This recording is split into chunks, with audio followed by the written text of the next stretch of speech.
What's going on, boys and girls, ladies and gentlemen? We're here with another episode of GameSphere, and I am finally here with somebody who has a totally unhealthy obsession with OpenSUSE. And that Almost. is, I already got you on audio saying otherwise. Wendy has pictures. You're wrong. Well, yeah, I mean, those are slips. Those are slips Says the guy wearing the OpenSUSE shirt. with the OpenSUSE plushie. So, Nate, why don't you give the people some background on what are some of your actual hobbies besides OpenSUSE? I think we just covered the list. I'm kidding. I know. So I like technology. My long branding tagline is I'm a Linux vintage and a Linux fitness and vintage tech enthusiast with an almost unhealthy obsession with the OpenSUSE project. That means like everything that OpenSUSE does. But so when it comes to like Linux, I like everything Linux. It's fun. I like playing with other Linux distributions a little bit, and I like to dabble here and there. I'm always, playing with something in the realm of Linux, not just OpenSUSE. And then vintage tech, I love, especially with the Commodore. That's where I started, Commodore 64, then the Amigas. And then I've recently purchased an Atari 400 that I started dabbling with a little bit. Not a lot, just started. I got the old VIC-20, which was actually before my computing time, but I still have it. And then I like, technology in general. So, I'm playing with Home Assistant, and I'm retrofitting my dwelling. So it means house and my cubicle labs with smart switches. So I've been learning how to program the switches, like put in flash new firmware on the ESP based chip and program them with the desired states and so forth. And so I like everything to do with technology. And also I like, I just moved out to be a country mouse, and I like all the things that are involved in living out in the country away from people. Nothing wrong with people. Got to have people. People make the world go around. But I like having like a small little subsistence farm. So I got poultry. I got a couple of fruit trees, a few more than a couple. I have a few fruit trees that I planted, and I'm kind of want to like the idea of living not off grid, but living where I can volunteer to be a part of the grid or whatever it's my choice, and then also contribute back into the society in which I live. Those are the things that I enjoy doing. And then of course, fitness. I like to, I work out daily to keep the headaches away ultimately, but it makes me feel good. So, going for a run, I have like trails I can run now, lifting heavy things up and putting heavy things down and whatever. Sometimes my kids. And pretty much, I like being outside a lot. So I'm one of those rare nerds that actually likes the outdoors. And I want to kind of make the outdoors more nerdy, if that makes any sense. And that is a topic in and of itself right there. Well, see, the thing is like being a nerd or a geek or anything is really just being about passionate about whatever it is you're into. And the thing for sure. And so I find it ironic when people are like, oh, well, geeks and nerds are like the basement dwelling computer, dwellers. And it's like, not really, because like you and Wendy, you guys are like technology, but you guys are also outside enjoying, nature and the giant orange thing in the sky that I have no idea what that is.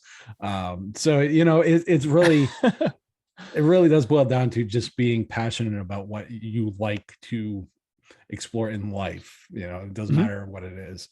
And that's really kind of how I come across these game recommendations, because obviously, we have a banter back and forth on Xtend that talks about how we you're a retro gamer and like you don't game anything past basically 1989 at best. 92, 93, whenever Descent came out, the 92 or 93, I think. You do have Descent 3 though. That's true. That doesn't count though. You also have a bunch of other games that you recently received that were prior to 1989. This is true, but those games I feel like are more in the tradition of the older games. If that makes any sense. There's like some of these newer games. Like I got a PS4 recently now. Don't tell anybody this, but I got a PS4 recently, and we did talk about that. And I've tried playing it a little bit, but I feel like the games are not really geared for me. I think maybe like the Little Big Planet, that's a lot of fun. it has a, it's a, is that 2.5D? Is that what it's called? I think is what you refer to it as. It's got 3D elements. It's a 3D element backgrounds with like 2D side scrolling motion. Yeah. And 3D character models, but right. And those are a lot of fun to play. And, because I know they're just a more, maybe I'm simple-minded. I don't know what it is there, but like, I like games that are just, I can jump in, have some fun, and then jump back out, and then jump in whenever I feel like it again. Like I don't have to be too heavily invested in like in reflexes and whatnot. Like, you don't have to have great reflexes to play Little Big Planet. You don't have to have great reflexes to play Super Mario World or any of the variants. Obviously, some people may argue that, people who speed run and do crazy things, but I'm a casual gamer. I like to game a lot of times just with my family because we like to play games together. So there's a whole, so basically you fill in that genre or close to that genre. And that to me is about the kind of gamer that I am. Tesla Effect, a Tex Murphy Adventure. Mm-hmm. This is set in, I believe 2049, 2050. I don't remember the exact. Thank you. I was going to say the exact date escapes me. The Tex Murphy games go back to 1989. That reason alone was the reason I made this recommendation to Nate, but also the FMV portion of it, which makes it an early to mid 90s game, mm-hmm. which would be more up your alley. Yep. And the fact that it's point and click. This game came out in 2014. It was done by Big Finish Games. They've had a couple other games.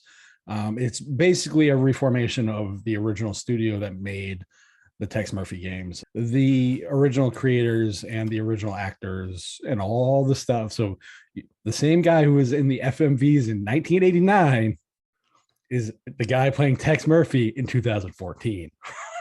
That's great. That's awesome. So one of the other games that these guys have had was one called 3 Cards to Midnight. And as I said, the first game for Tex Murphy came out in 1989, and it was called Mean Streets. That was the name of that particular game, as Nate slowly searches for that particular game now. That sounds familiar now that you say that. I didn't do any research. I just played the game and went from there. So for those that are wondering what we're going to be looking at as far as content for this particular game, we're going to be looking at the audio, the graphics, the story, the control, and whether or not the game's actually worth its money. So each one of these categories, Nate, is a 1 to 10. So, and at the end of it, we add it up and we make the determination whether or not you'll continue to either attempt to or try to play this game. This episode, GameSphere, is brought to you by DigitalOcean. Now's the perfect time to dive into DigitalOcean. Their new app platform service helps you build modern cloud-native apps for way less money. With App Platform, you can build, deploy, scale apps and static websites faster, easier than ever using a simple and intuitive interface. Simply point App Platform to your GitHub or GitLab repositories and let it do all the heavy lifting. Whether you're using Node.js, Python, Go, PHP, Ruby, static websites, Docker, and container images, by running App Platform on their own infrastructure, DigitalOcean keeps your costs significantly lower than other products. Plus, it's built on top of DigitalOcean's Kubernetes, providing a smooth migration path so that you can take more control of your infrastructure setup too. As a GameSphere listener and member of the DLN community, you can get started building your world-changing apps with their App Platform for free. And it gets better. DigitalOcean will give you $100 credit when you sign up at do.co/DLN. Again, go to do.co/DLN and to get started with your free $100 credit on DigitalOcean's new app platform. And we want to thank DigitalOcean for sponsoring this episode of GameSphere. We're going to talk sound. So this is literally the opening of the game. And the one thing I've understood about the sound is there's a lot of kind of atmospheric stuff. The Tex Murphy games tend to be very neo-noir as far as like their feel, like they're very Dick Tracy and that kind of vibe that they're going for. The one thing that some people will be kind of put off by is the fact that you basically feel like you're a floating pair of legs. because there's really no audio feedback from like where you're stepping and stuff. That's just it's kind of par for the course for these 3D adventure games. I mean, some of them have it, some of them don't, but That's kind of a nitpick. yeah, I don't see that as being a problem, really. it is a nitpick, but some people that does matter to some people because they think it takes away from the ambience and the immersion. So it's something it's something to note. But I think the sound effects are appropriate. There's plenty of cyberpunky, whooshy, and Star Trek type sounds. I think the ambience, as far as just like what you hear in the background for like music and that kind of stuff, fits the neo noir more than the cyberpunk, but it works. Sure. But it definitely works for it because they're more interested in the neo noir as opposed to say a game like Dex, which is very much in for the cyberpunk.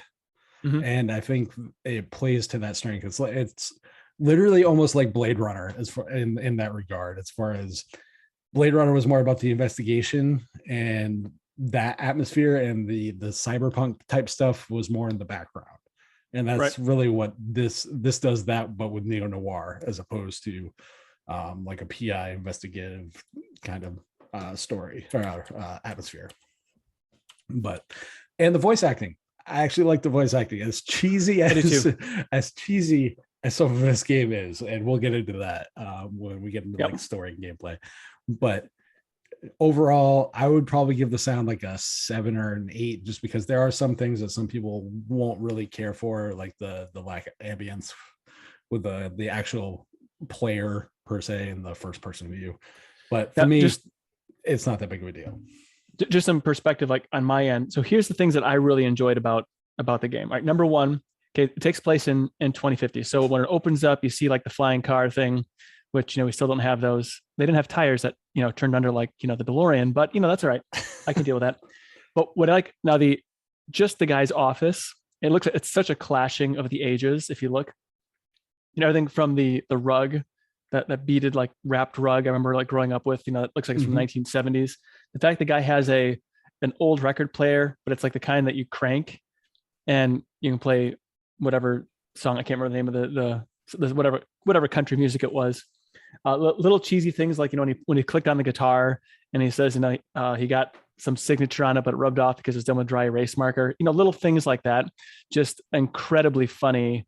And yeah, right there. And Gene Audrey, yep. And there's also the computer, very modern looking. And kind of like the juxtaposition between that and like the rest of the room is not jarring in a bad way, but like it's like it feels almost out of place, but like natural because of the rest of the the different clashing of the ages, and the fact that he has a fax machine. So what that tells me is in by 2050, so 30 years from now, 29 years from now, we're still going to be using fax machines, and that's a good feeling. Lawyers will never catch up with the fact that they always will need a fax machine. Right. Well, lawyer / dance instructor. True. Right. Or is it PI, dance instructor? Anyway. So, but there's a lot of things like even like the bed there. I mean, it's just so gaudy 1970s, which makes me laugh. Or is it 80s? I don't know. Yeah, but what you're talking about is more the aesthetics of the game. Where what was your take on like the overall sound of the game though, like just the audio presentation and that kind of stuff? I thought it was great. I mean, I don't have like we should just to be clear, I don't have like super high standards when it comes to like the games, like the audio. So the audio isn't crackling, the audio doesn't skip, it doesn't do anything crazy, it sounds good. The little cutscenes here and there, I think they're incredibly funny. What would you give the sound? Like if on a 1 to 10, what would you give the sound? On a 1 to 10. All right. So I never give anything a 10 because there's nothing's ever perfect. Right. So I would say I'd probably give give it a solid 9. So I did. You talked about the atmosphere and the kind of the design of the game. What was your take on the graphics when you first got past?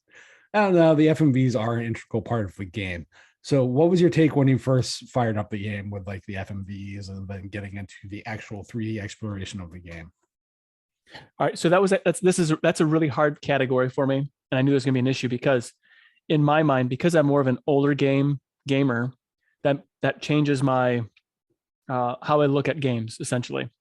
Now, if I compare this something to like a AAA title, like I would see on like a PS4, since I don't really have any on Steam, it's definitely not as good. So, but this is also a lot better than, let's say, a game from 20 years ago, like Starfleet Academy, or even Far Cry from way back when, not the remastered one. So I would say there's a lot,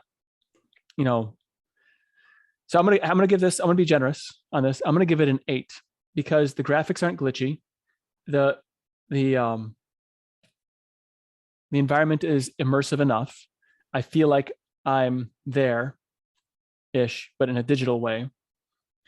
And so I think I would say I'm gonna give it a solid 8 because it's not bad. None of the graphic deficiencies take away from the enjoyability of the game. And also I don't think graphics are the unless if they're really bad, I don't consider that a deterrent to purchase a game, if that makes any sense. Yeah, so you have to take into account when obviously this game was made in 2014.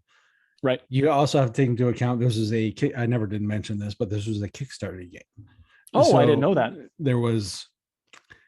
They raised about $670,000, give or take. Wow. I don't remember the exact requirement that they were looking for the original game, but that would play into some of the graphics. I believe they're using Unity, so this is an older version of Unity, if I'm not mistaken. So a lot of that will factor into it, given where Unity was, where it is now.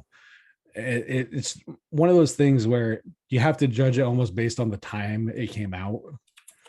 So like looking at a game from 20 years ago that might not be graphically impressive to a PS4 or a PS5 or the high-end PC games now, compare it to the time and what was out, then it's a different story. So for me, this falls into probably what most 3D adventure games around that time would have looked like if they're strictly based off the Unity stuff. But for me, I would have to give it, I like the atmosphere. The blockiness of some of the stuff is kind of a little distracting. Like there's not a refinement to it. Like the lack of refinement plays nicely into the atmosphere of the game, but in a way, like the way certain things look without that refinement also kind of detract from it a little bit. I'm speaking fidelically and graphically speaking, not overall aesthetic and atmosphere of the game.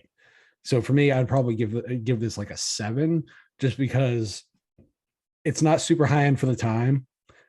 It's not low end either. It's kind of that weird middle ground where they could have probably done a little more if they had a little bit bigger budget. But I give the atmosphere of the design for the graphics and that stuff a lot higher props for what they were able to do. And we can't not talk graphics without talking FMVs. So one of the FMVs I was playing was like when I clicked on the candy by his bed, he ends up puking out the window because of it. Just little stuff like that. It adds at least a sense of connection to an otherwise walking around floating pair of, well, can't even see legs. So I think that helps build a character connection a little more. And that is definitely something that in these type of games does matter, because really the story is the thing that pushes them forward. Yeah, I like those little cutscenes like that. Like, I mean, you don't have to see that cutscene, but the fact that they put that in there with the candy, I think is great. It doesn't necessarily advance the story at all, but it's a nice it's a nice addition, a nice bit of interaction with the game. It makes the world that you're interacting seem more like an actual world, not just like a computer game, if that makes any sense. That for me does actually come into play and does matter, because really, that atmosphere is really what makes or breaks these kind of games. Random scaffolding in the alley. I mean, Random I think that's a good scaffolding. touch. You have the irony of the Ritz Hotel being like this rundown kind of dingy little like that's Yeah. something you would expect in like a neo-noir kind of deal. Like irony and that kind of stuff really does matter. Right. Example, he's looking back at his history. He's like, lead pipes are always magic, and then you get a little cut scene right here. Like that stuff is just it's cool little stuff like that, which I appreciate and I think adds to the character connection a little more. But yeah, so for me, I think that kind of like these kind of things add to the overall atmosphere of the game and really do help play to its strengths and whatnot.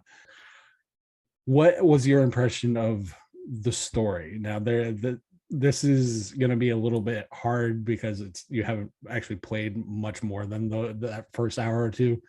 So is there enough of a story so far that has interested you in its take on the neo-noir cyberpunk stuff, or like the Tex Murphy universe at all?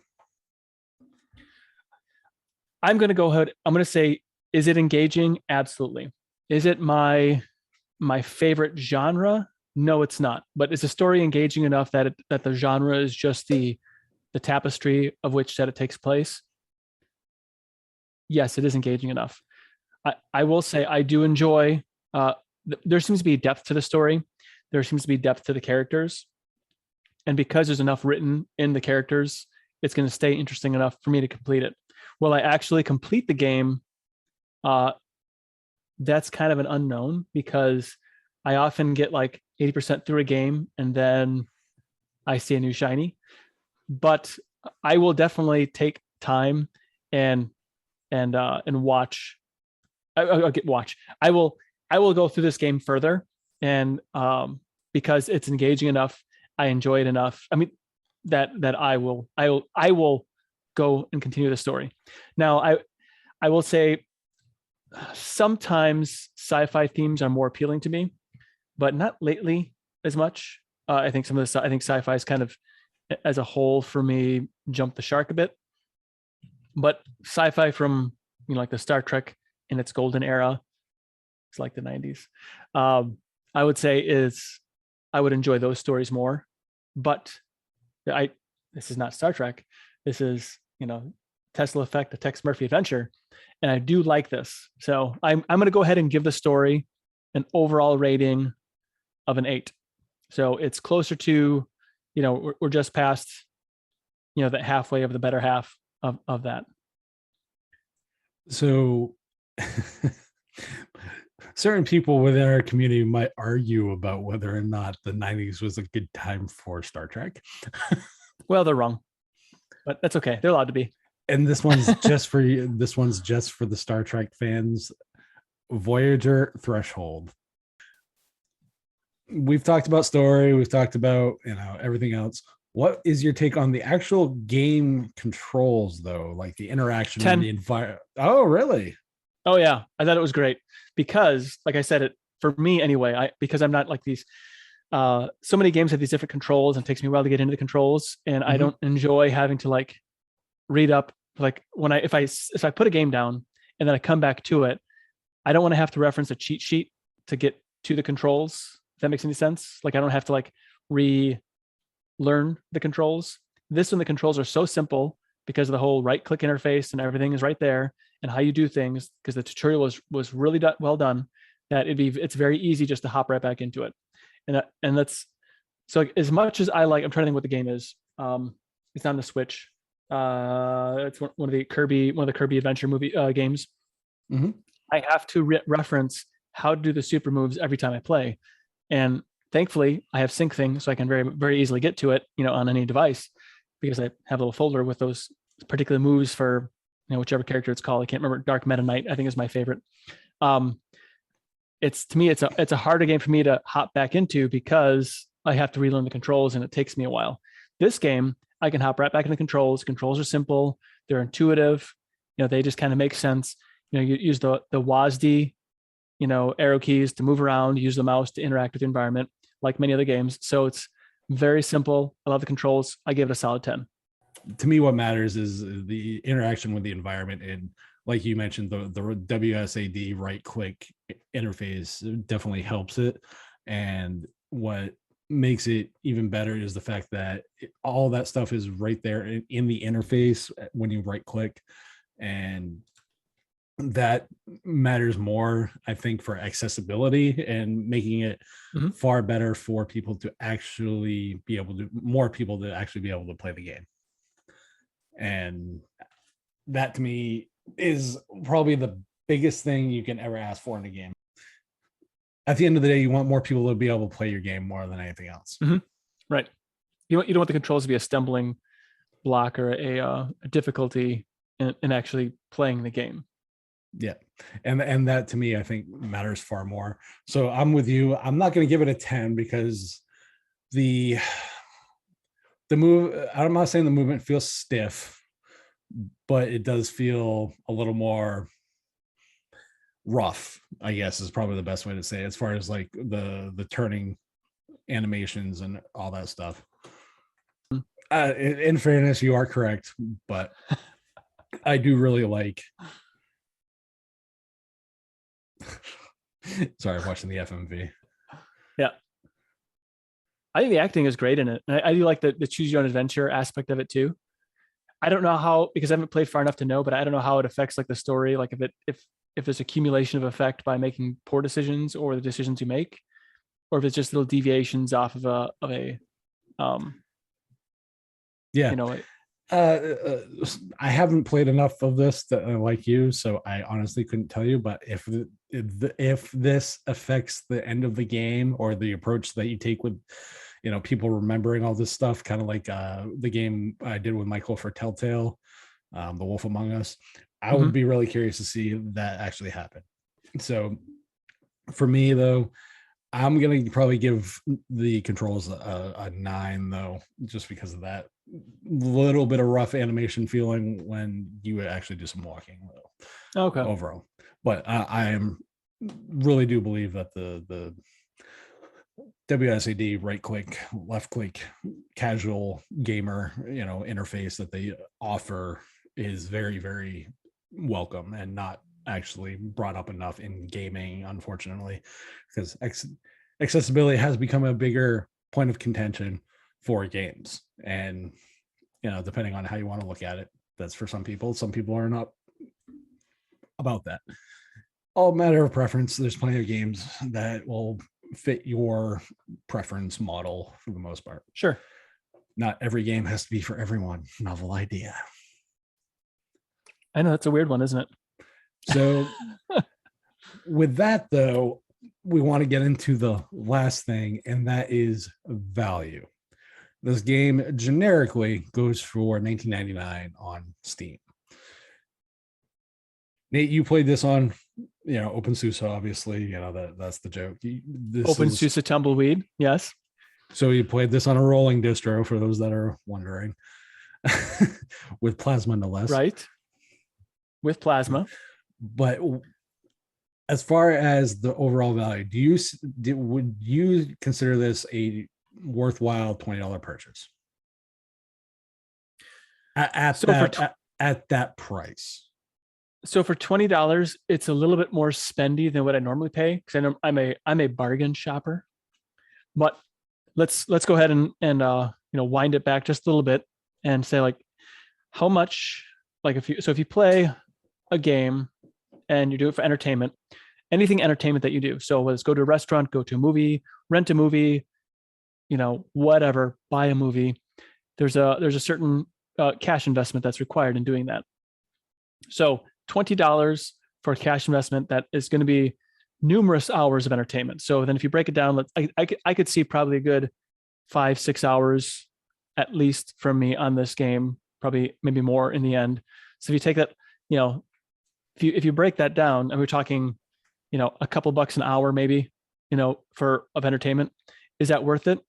I would say yes, but it is a bit on the spendy side. Now, had you not recommended this game to me, I probably wouldn't have purchased it outright.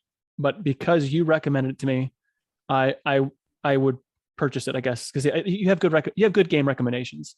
So value, I'm gonna just not distro recommendations. well, I mean, When some you with can't be running everything. I mean, if you're not choosing OpenSUSE, I mean, you're not going to get a 10 on your distribution recommendation. So actually, I wouldn't even give OpenSUSE a 10. I'd give it a 9. But anyway, is there areas for improvement, as with all distributions? installer. So I love the installer, but you have to you have to know what you're doing to use it. So anyway, there's old arguments die hard. But I would say, as far as value goes, I'm going to give it a 6 in value, because it's, it is a few years old. It's 2014.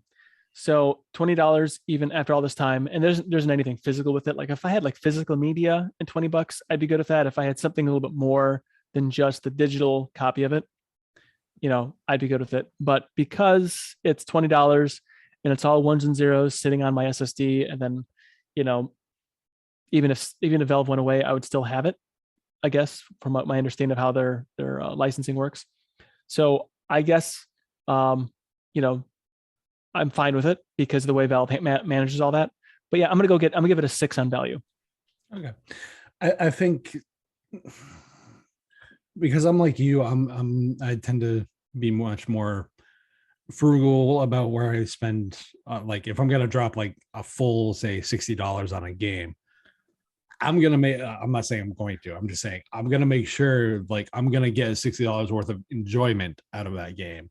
And if it's only a 4 or 5 hour game, I'm not gonna see that as a $10 entry fee for every hour as a good experience. I mean, there have been some games that they're short, and have I enjoyed them, but have I regretted paying a full $60 for a game? Yes. Heavenly Sword for the PS3. It's like a 5 hour game. Love the combat, love the story, love the atmosphere. I mean, it's got Andy Serkis in it. Like there's a bunch of great stuff about it, but it's short as crap, and I spent full $60 on it. I regret nothing about the game. I regret spending the $60. If it was 40, I would have been fine with it probably. So for me, for a game this old, and this is someone who collects physical media, $20, it's a bit high. I'm not saying it's ungodly high. I've seen it for far more expensive. Other games that usually would tend to fall in this genre, usually it's in the right price bracket for its comparative brothers and sisters. One game that comes to mind that it came out recently for Linux, which is a fully FMV game, is Dark Side of the Moon. And I don't mean the Pink Floyd album. There's a game, it's an FMV thriller game called Dark Side of the Moon, which, FYI, Nate, has a native Linux version. Ooh. It's 15, but that's $15. Mm-hmm. Granted, it just came out, but there are other games like the Shape-Shifting Detective and the Incredulous Murder of Dr. Decker, I believe is the name of the game, that is fully FMV, same deal, but they're like $15 a whack still. And those came out a few years. So I don't think it's overly priced, but I think for the age of the game, it's pricey. So I'm more of a buy it on sale kind of guy. So if it was $15, $10, I think I would give it a higher recommendation on the value, but the quality of the game is what I have to look at as well. So for me, would I view it as a $20 game? I wouldn't feel horrible about spending $20 on it. So for me, it'd be like a 7 on where it sits as far as the value. So I'm like you, where it's like $20, like I might not spend that personally, like in that range, but if, $10, $15, I'm probably a little more enticed to buy it. Mm-hmm. So I would give it a 7. Ironically, that's the lowest score you've given, which is a 6. Right. It is. But hey, we're gonna play this thing. We're gonna play the thing straight. Yep.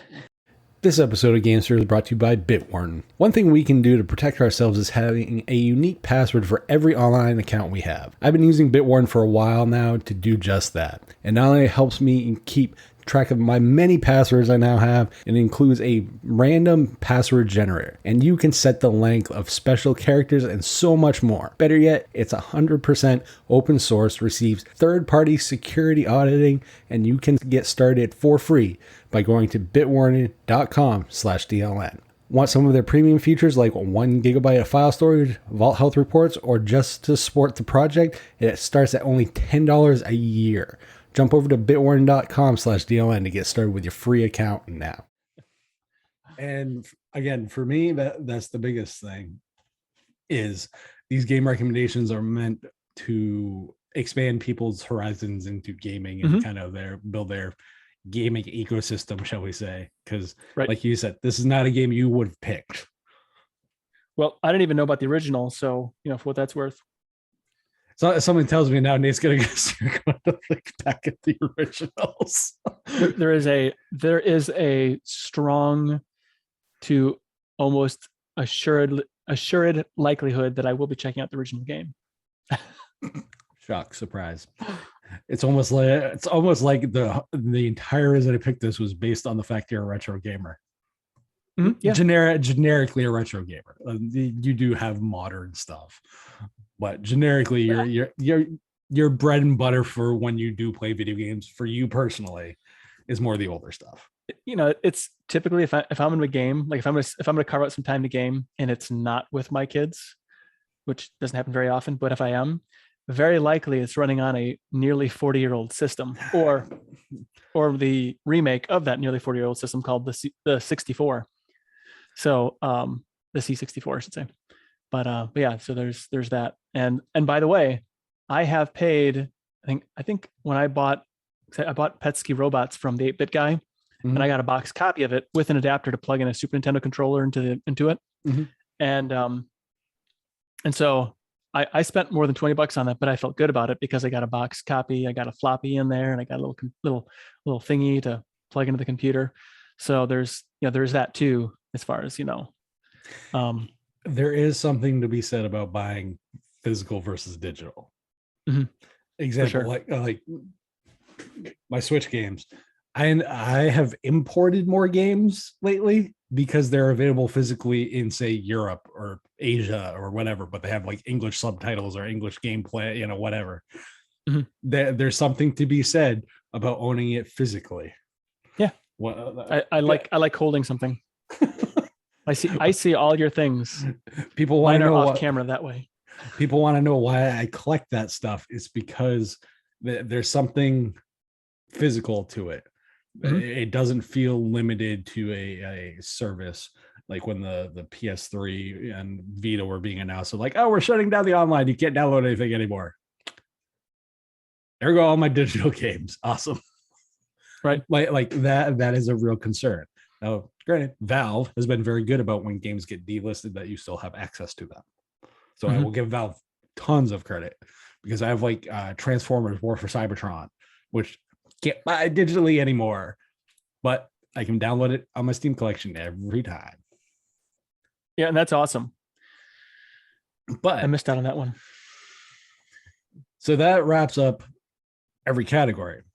Now, let's really get into the crux of it, though. You gave audio a 9, graphics an 8, story an 8, controls a 10, and value a 6. So we're talking 17, 25, 35. You gave the game a 41 overall. I did.